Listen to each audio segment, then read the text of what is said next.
열왕기하 10장 28절에서 마지막 36절까지 말씀 한 절씩 교독하겠습니다. 예후가 이와 같이 이스라엘 중에서 바알을 멸하였으나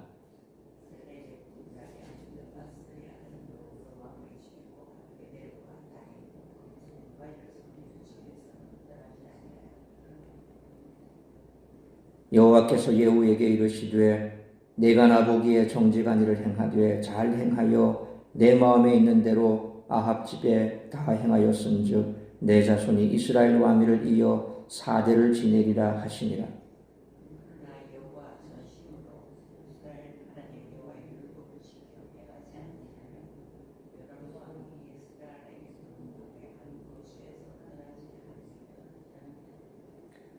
이때 여호와께서 이스라엘에서 땅을 잘라내기 시작하심에 하사엘이 이스라엘의 모든 영토에서 공격하되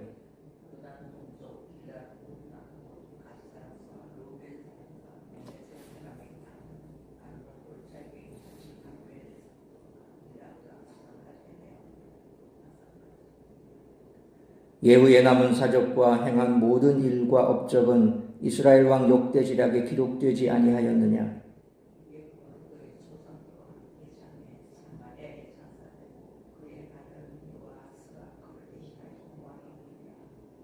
36절 같이 읽습니다. 예후가 사마리아에서 이스라엘을 다스린 횟수는 28회이더라. 아멘. 긴박하게 전개되었던 예후의 반란은 성공을 거두고 오늘 본문에서는 그의 통치에 관한 평가가 내려집니다. 그런데 이 평가가 긍정과 부정을 아우르기에 우리들은 예후의 삶에 대해 잠시 묵상하는 시간을 가져야 합니다. 예후가 스스로 밝혔던 모든 일의 동기는 열심이라는 단어로 함축됩니다. 하지만 예후가 현재와 미래의 심판을 받기에 우리들은 자연스럽게 하나님의 일을 향한 그의 열심이 무엇을 의미하는지 질문을 던지게 됩니다. 예후와 여호나답은 여호와께 함께 열심을 보일 것에 동의했습니다. 하지만 31절 말씀처럼 예후와 또 예레미야 35장 5절로 10절 말씀, 그리고 앞에서도 나왔지만 여호나답이 레갑의 아들이다, 그렇게 표현되어 있습니다. 예레미야 35장 5절로 10절에 나와 있는 그 내용이 레갑에 대한 내용입니다. 그 레갑 사람들은 하나님의 말씀에 떠나지 아니하고 술을 권하니 술도 마시지 않겠다. 앞으로도 계속해서 우리는 이와 같은 일들을 행할 것이다 라면서 하나님 앞에 스스로 겸비하고 또한 율법에서 떠나지 아니하는 그런 삶을 살아갈 것을 결단했던 그 모습을 보여주고 있습니다. 바로 여호나답이 이런 레갑의 자손이라는 것이죠. 그래서 예후와 여호나답이 보인 이 열심의 동기와 목표가 다를 수 있다는 것을 오늘 본문은 말해주고 있습니다. 그러므로 우리들은 먼저 하나님의 일을 하는 자신의 동기가 예후와 같지는 않은지 점검할 필요가 있다는 것입니다.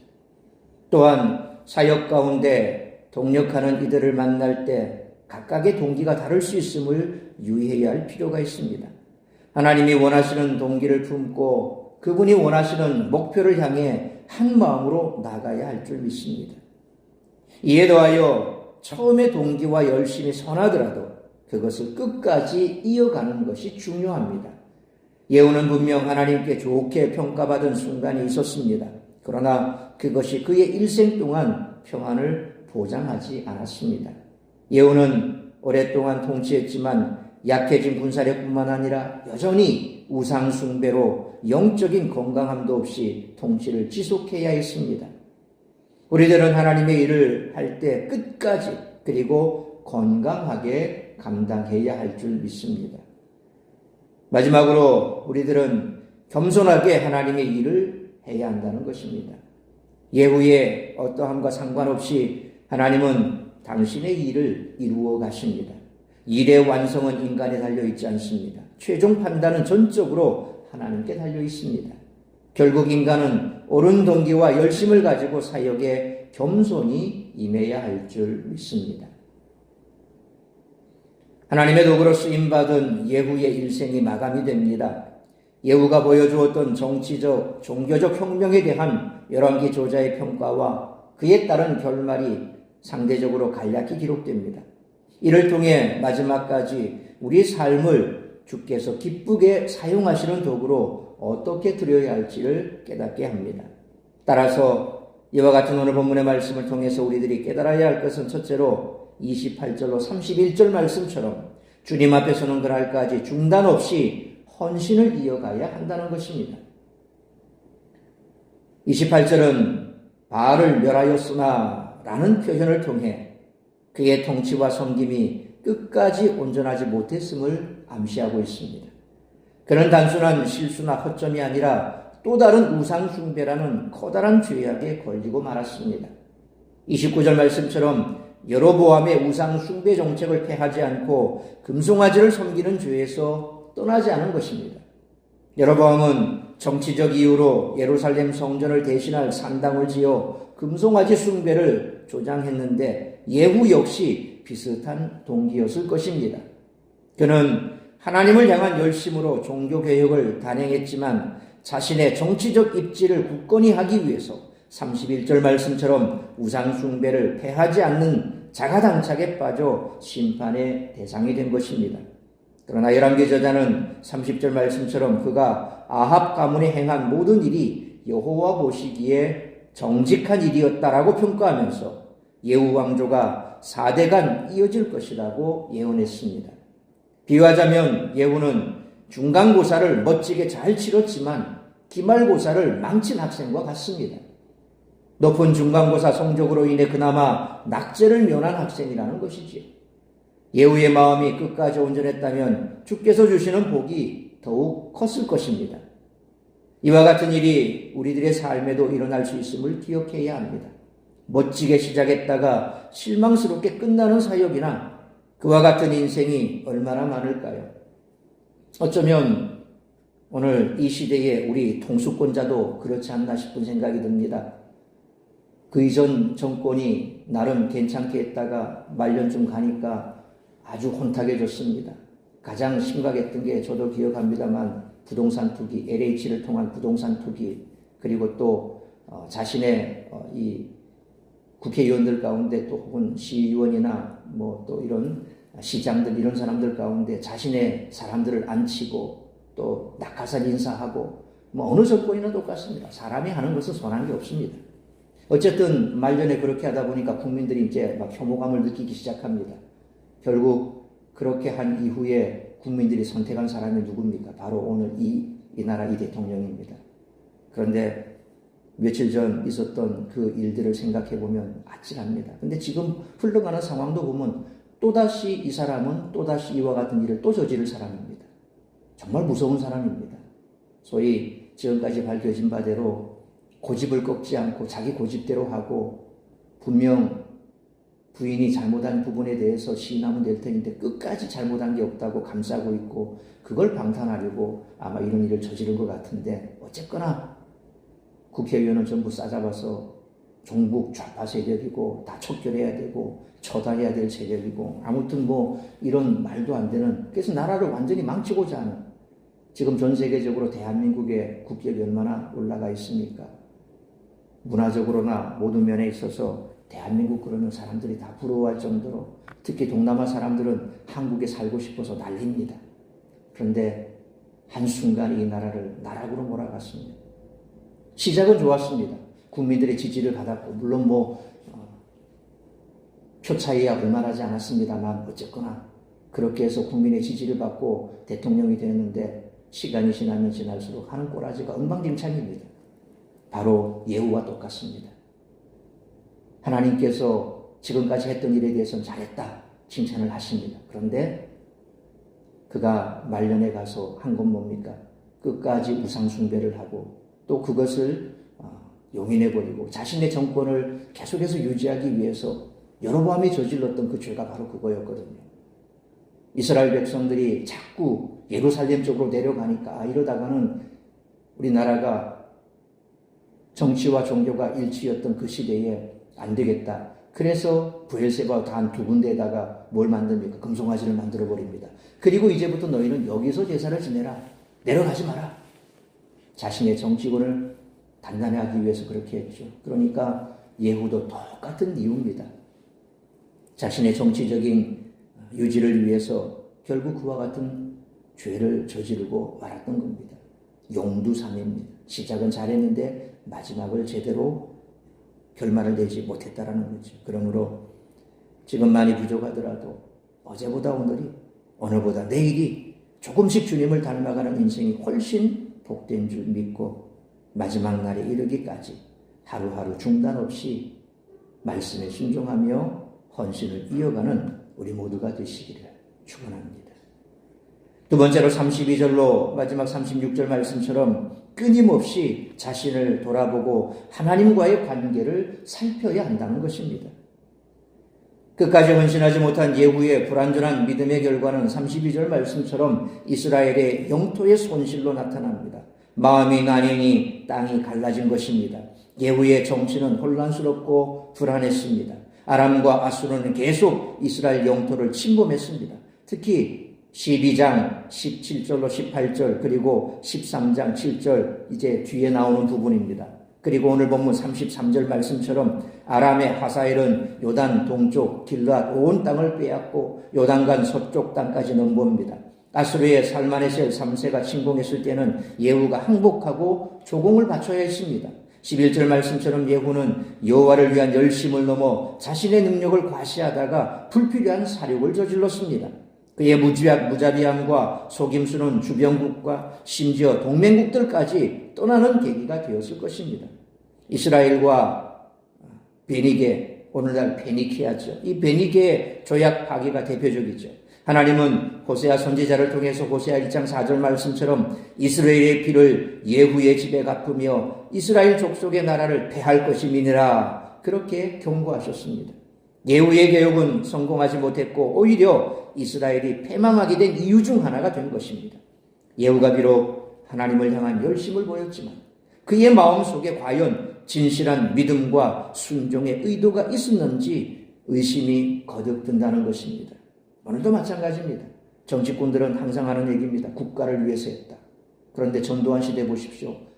박정희 대통령도 잘했습니다. 그러나 그가 잘못된 국가관을 가지고 있는 건 뭡니까?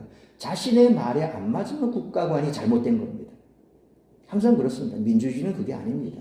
여당이 있고 야당이 있고 항상 그렇게 해서 나라가 세워집니다. 역사가 그렇습니다. 내 입맛에 맞는 말만 듣고자 하고 내 입맛에 맞는 말만 하는 사람 옆에 두면 결국 망하게 되어 있습니다. 직원들 할 줄 알고 잘못도 고할 줄 알아야 됩니다. 그런데 오늘날 대통령은 그 말을 안 듣나 그러죠. 자기 말에 순종하는 사람, 자기 입맛에 맞는 말만 하는 사람 주변에 보십시오. 다 그런 사람 포진되어 있고 그런 사람들이 나라를 다스리니까 친일파들이 온통 난리를 치고 있고 온 구석구석에 일제에 대해서 지금 일본과 좋은 관계를 맺고 있다지만 지금 하는 거 보십시오. 좋은 게 뭐가 있습니까? 다 갖다 바칠 지경이 있죠. 제대로 나라를 이끌어가지 못하니 결국 나라는 쪼개지게 되어 있고 그 피해를 고스란히 국민들이 다 본다는 겁니다. 잘못된 그 열정, 차라리 열정이 없는 것만 못하죠. 잘못된 열정을 가지고 있는 사람이 모든 것을 망쳐버립니다. 교회 안에도 마찬가지입니다. 하나님을 향한 열심은 좋은데 그 열심이 하나님이 주신 열심이 아니라 내 열정에서 올라온 열심 같으면 교회를 분열시켜버립니다. 성도 간에 상처를 줘버립니다. 항상 그게 중요한 겁니다. 하나님께서 주신 열심으로 하나님이 주신 의를 가지고 해야지 내 열정, 내 의를 가지고 하기 시작하면 나라건 공동체건 다 망가지게 되어 있습니다. 예후가 그랬지 않습니까? 그는 열심히 있다고 그랬습니다. 하나님을 향한 열심이 있었습니다. 그 열심을 가지고 얼마나 많은 살인을 저지르고 얼마나 많은 일들을 행했습니까? 결국 그가 했던 그 열심은 온전한 개혁을 이루지 못했다라는 것입니다. 개혁은 지속적으로 끝까지 영원히 계속되어야 합니다. 개혁의 종료일은 없습니다. 그러나 그 개혁의 열심은 하나님께서 주신 열심이어야 한다는 것입니다. 그 정당성은 하나님으로부터 부여받게 되어 있습니다. 그러므로 하나님을 가까이 하다가도 다시 등을 지고 멀리 달아나는 인간의 악습과 이 악한 습관들이 남아있는 한 우리는 끊임없이 자신을 돌아보고 하나님과의 관계를 살피며 주께로부터 다른 방향으로 달아나고 있지는 않은지 점검함으로 날마다 더 십자가 가까이 나아가 온전히 주님의 뜻을 이루는 데 쓰임받는 우리 모두가 되시기를 축원합니다. 사랑하는 성도 여러분, 용두사미는 신자에게 어울리지 않는 표현입니다. 지금 드릴 수 있는 최선의 헌신을 주께 올리되 지금에 만족하지 않고 끝까지 마음을 새롭게 하여 주를 향한 헌신과 충성이 변개되지 않도록 경계해야 합니다. 나뉘지 않는 온전한 마음으로 매일의 헌신을 중단 없이 우리는 이어가야 합니다.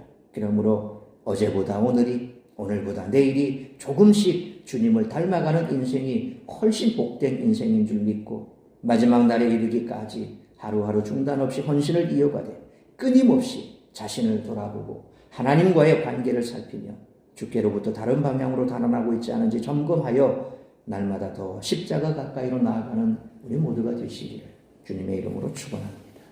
기도하겠습니다. 거룩하신 아버지 하나님, 은혜와 사랑을 감사합니다. 오늘도 이 새벽을 깨워 말씀으로 예배로 하루를 시작하게 하시니 감사합니다. 오늘 주신 말씀 가슴에 새기며 우리가 이 땅을 살아가는 날 동안 진정 하나님의 손에 붙들려 하나님이 주시는 의와 열심으로 하나님 나라와 복음을 위해 헌신하는 삶을 살아갈 수 있기를 원합니다.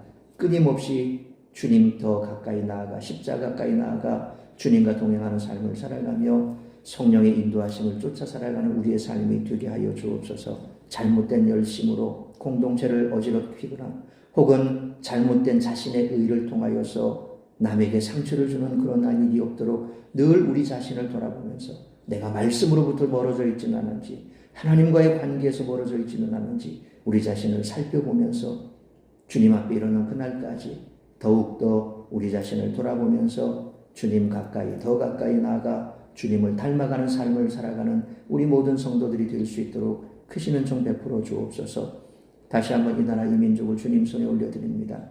주께서 지켜 보호하여 주옵시고 악한 세력들이 국민들을 힘들게 하고 또 그들로 말미암아서 교회가 힘들어지는 이와 같은 일들이 발생하지 아니하도록 지켜 보호하여 주옵시고 지금도 나라와 민족을 위해서 기도하고 있는 많은 기도의 손길들이 있습니다. 진정으로 나라를 걱정하는 자들이 있습니다. 아버지 하나님 그들의 기도를 들으시고 이 나라의 민족을 불쌍히 여겨 온전한 나라 그리고 다시금 안정을 되찾을 수 있도록 주께서 인도하여 주옵시며 오늘 이 한날도 사랑하는 주의 성도들 어디에 있든지 무엇을 하든지 주님이 선한 길로 인도하여 주옵시고 주의 뜻 가운데 붙들려 오늘도 나를 통하여 이루고자 하는 하나님의 뜻을 이루어드리는 복된 삶을 살아갈 수 있도록 은총 내려 주옵소서. 이 모든 말씀 우리 주 예수 그리스도의 이름으로 기도하옵나이다. 아멘.